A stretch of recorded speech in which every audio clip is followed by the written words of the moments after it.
Então, amigos, agora a nossa ideia geral aí, como se fosse a revisão, né, geral dessa nossa aula, né, desses nossos dois primeiros encontros, são esses três tópicos aí.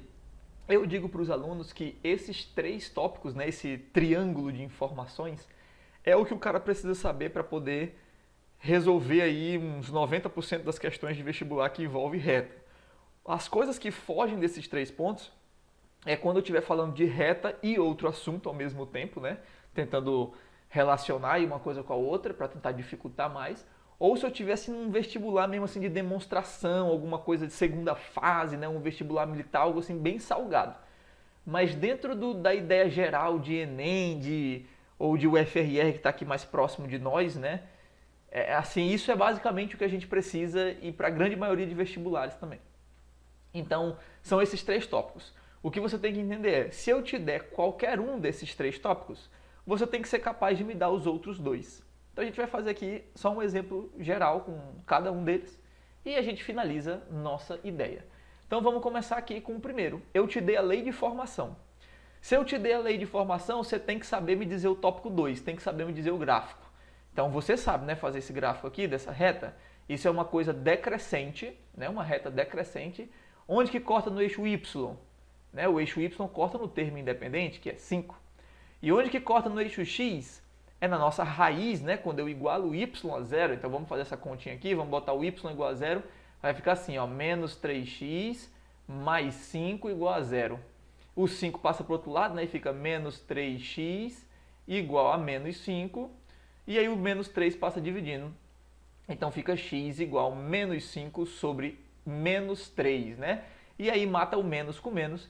Então fica aí que o nosso x é igual a 5 sobre 3, tá bom? Então esse valor aqui é 5 sobre 3. Está na forma de fração, né? Você poderia querer dividir e botar o decimal 1, tanto, mas mais bonito assim, né? Então veja que eu te dei a lei de formação. Você soube me dizer o gráfico e você também sabe me dizer dois pontos, né? Veja que esse ponto aqui, que está em cima do eixo Y, é quando o x vale zero, né? Então esse é o ponto 0, 5. E esse ponto aqui é o ponto que está em cima do eixo x, ou seja, o y vale zero, é o ponto 5 sobre 3, 0. Então você me deu dois pontos aí dessa função. Vamos agora para o exemplo 2. Eu te dei o gráfico.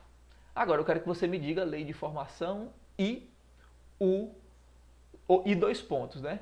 Então veja que dois pontos já está dito, né? Normalmente quando eu te dou o gráfico, é exatamente te dando esses dois pontos importantes aqui, né? Então esse aqui é o ponto 0, 2 e esse aqui é o ponto menos 2, 0, né? Menos 2, 0. Então o tópico 3 eu já fiz, agora a lei de formação.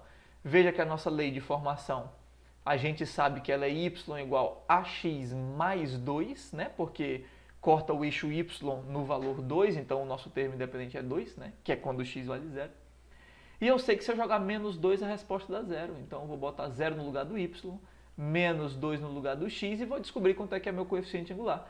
Então o 2 passa para o outro lado subtraindo, vai ficar menos 2 igual menos 2a. E aí o menos 2 passa dividindo, fica menos 2 dividido para menos 2. A é igual a 1. Então quem é a minha lei de formação? Y igual a x mais 2. Então veja que ele me deu o gráfico, eu soube dizer dois pontos e soube dizer a lei de formação.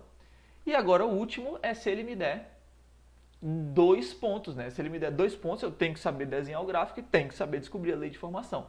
Aqui a gente tem duas opções, né? Ou faz o sistema, ou faz aquela ideia da tangente do gráfico. Como nessa aula de hoje eu tirei para fazer o sistema, então, para te lembrar da passada, agora eu vou trocar. Né? Essa é que é a graça, eu gosto de fazer isso, né? Ficar trocando os métodos. Né? Semana passada a gente fez pelo triângulo, aí agora a gente fez pelo sistema e agora eu vou fazer de novo pelo triângulo, só para poder ficar variando. Né? Então veja que o meu coeficiente angular, que é o meu Azinho, ele é a variação do y, então eu vou começar com esse ponto da esquerda, né? Fazendo 7 menos o y de lá. 7 menos 3 vai dar 4. Dividido pela variação do x. Então eu obrigatoriamente tenho que começar agora pelo ponto da esquerda. Né? Então 2 menos menos 2. Né? Quando eu fizer 2 menos menos 2, vai dar 2 mais 2, né? Que é 4. Então significa que o meu coeficiente angular é 1. Meu coeficiente angular é 1. Então eu sei que essa minha reta aí, ela é y igual a x mais b, né? Porque do lado do x tem um 1 invisível ali. E aí agora eu substituo qualquer um desses dois pontos na minha reta. Então eu vou substituir o da direita, né? Quando o x valer menos 2, o y irá valer 3. Então eu vou fazer isso aqui. Então aqui menos 2. O menos 2 passa somando para o outro lado, né? Então vai ficar b igual a 5. Então pronto, ele me deu 2 pontos. Eu sei que é a minha lei de formação. Minha lei de formação é x mais 5.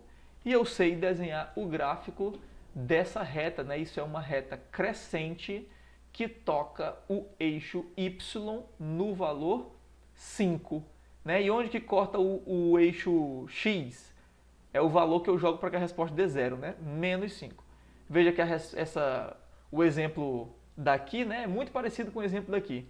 São retas muito parecidas, né? Retas paralelas, que têm o mesmo coeficiente angular, né? Mas a gente aprende isso só lá no PSS 3, né? Então isso daqui seria a revisão geral da ideia de retas. Agora vou te passar mais uma lista para você fazer, brincar aí de mais algumas coisas. E aqui, né, depois de quarta-feira, a gente dá por finalizado o assunto de retas. E aí na nossa próxima segunda, iremos comentar agora a função do segundo grau, né? A parábola, que é bem mais interessante, tem bem mais riquezas aí. Então é isso, cheiro no cangote. Vai agora fazer os exercícios e a gente se encontra na quarta.